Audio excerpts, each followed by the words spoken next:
Assalamualaikum warahmatullahi wabarakatuh. Berjumpa kembali dengan Mimin yang akan membahas alur cerita Badai Pasti Berlalu dan prediksinya untuk kalian semua. Mimin mohon tonton video ini sampai habis ya guys, agar tidak terjadi kesalahpahaman. Di episode kali ini semakin seru dan menegangkan serta menarik untuk kita saksikan. Tante Marissa yang habis diteror oleh Helmi mendatangi Siska dan Bu Moni ke rumah sakit dan menunjukkan rekaman bahwa dia sudah diancam oleh Helmi. Dan Tante Marissa mengatakan kepada Siska dan Bu Moni kalau Helmi mengancamnya dan mengatakan kalau anak yang dikandung Siska adalah anaknya Helmi. Dan jelas-jelas itu bukan anak Leo. Namun Siska menolak tuduhan Tante Marissa, begitu juga dengan Bu Monik. Bu Monik mengatakan itu adalah akal-akalan Helmi saja agar Siska bercerai dengan Leo, karena selama ini Helmi mengejar Siska. Bu Monik pun mengatakan kepada Tante Marissa agar jangan terus-terusan menyakiti Siska karena Siska tidak pernah selingkuh dengan Helmi. Dan Chris mendengar semua pembicaraan mereka ketika Tante Marissa meninggalkan Siska dan Bu Moni sambil mengatakan akan mengadukan kepada Leo. Siska pun mengejar Tante Marissa agar tidak mengatakannya kepada Leo karena Siska yakin kalau dia tidak selingkuh dengan Helmi.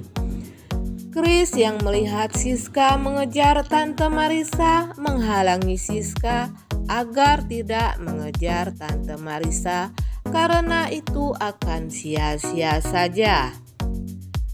Tapi Siska malah mengatakan kepada Chris kalau dia sangat benci kepada Chris dan jangan menghalanginya lagi.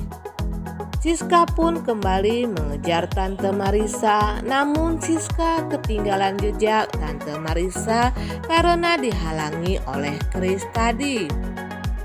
Dan ketika Siska sedang mencari Tante Marissa, Tiara melihat Siska. Rupanya Tiara ini akan meneror Chris lagi nih guys. Karena Tiara takut ketahuan oleh Siska, dia menyuruh orang lain melakukannya. Siska pun yang sedang mencari Tante Marissa melihat orang yang sedang menempelkan sesuatu di mobil Chris.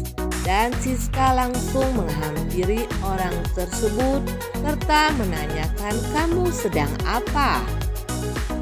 Sambil ketakutan, orang itu menunjukkan ke depan. Setelah Siska menoleh, ternyata Pak Diki yang datang. Siska akhirnya mengadukan kepada Chris kalau ayahnya telah meneror Chris. Chris pun jadi bertanya kenapa Pak Diki menerornya. Dan Siska menjawab, mungkin itu karena kamu membantu Johnny menyelamatkan Dr. Cory dari cengkraman ayahnya. Dan Chris pun jadi berpikir nih guys, apa mungkin selama ini Pak Diki lah yang telah menerornya? Tapi Chris masih ragu dengan tuduhan Siska bahwa Pak Diki lah yang telah menerornya selama ini.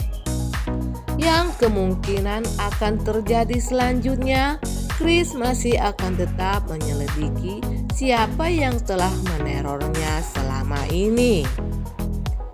Sementara itu, Helmi menelepon Tante Monik dan mengatakan kepada Tante Monik kalau Johnny harus bertanggung jawab kepada adiknya karena Maureen itu sudah menjadi istri Johnny.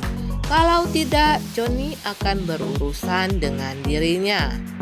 Ketika itu juga Johnny datang dan Bu Monik mengatakan kepada Johnny agar berhenti mengurusi Dr. Cory dan kembali kepada Maureen. Tapi jawaban Joni ini mencengangkan ya guys. Joni akan menceraikan Maureen. Mendengar perkataan Joni, Bu Monik pun sangat marah dan Bu Monik jadi curiga jangan-jangan Joni sudah jatuh cinta kepada Dokter Cory sehingga lebih memilih mengurusi Dokter Cory daripada Maureen istrinya. Namun Joni merasa dituduh oleh ibunya, tidak mau berdebat dengan Bu Monik, langsung meninggalkan Bu Monik. Sementara itu Siska yang baru saja kembali dari kafe menemui Bu Monik, dan Bu Monik pun kembali menasehati Siska agar tidak kembali lagi ke rumah Tante Marissa sampai Leo pulang. Namun Siska bersikeras untuk kembali lagi ke rumah Tante Marissa menunggu Leo pulang. Mendengar keputusan anaknya ini, Tante Monik pun sangat sedih. Dan akhirnya Siska benar-benar mengikuti kata hatinya. Siska kembali ke rumah Tante Marissa. Ketika sampai di rumah Tante Marissa, Siska melihat Bonnie yang terluka dan menanyakan kepada pembantu Tante Marissa, kenapa? Agak batuk dikit nih guys ya, mohon maaf. Kenapa Tante Bonnie bisa terluka? Pembantu itu pun mengatakan kalau Bonnie habis diserempet mobil. Dan Siska pun marah kepada Tiara yang telah ceroboh mengasuh Bonnie. Tiara pun menjawab, ini adalah kesalahan selingkuhanmu, yaitu Helmi yang telah mencelakai Bonnie. Siska pun jadi bingung kenapa Helmi bisa mencelakai Bonnie. Dan Siska akan menelepon Helmi, tapi Siska mengurungkan niatnya ini karena Siska tidak mau lagi berurusan dengan Helmi. Dan sementara itu di scene lain, melihat Siska pulang, Tiara dan Tante Marissa pun merencanakan sesuatu agar Siska bercerai dengan Leo, yang kemungkinan akan terjadi selanjutnya. Siska dan Tante Marissa, Tiara dan Tante Marissa akan mencelakai Siska dan menghasut Leo, mengatakan kepada Leo kalau Siska sudah selingkuh dengan Helmi selama Leo tidak ada. Namun ini hanya prediksi Mimin semata ya guys, yang belum tentu kebenarannya. Nah guys, Mimin kira sampai di sini dulu. Apabila ada kekurangan, Mimin mohon maaf. Assalamualaikum warahmatullahi wabarakatuh.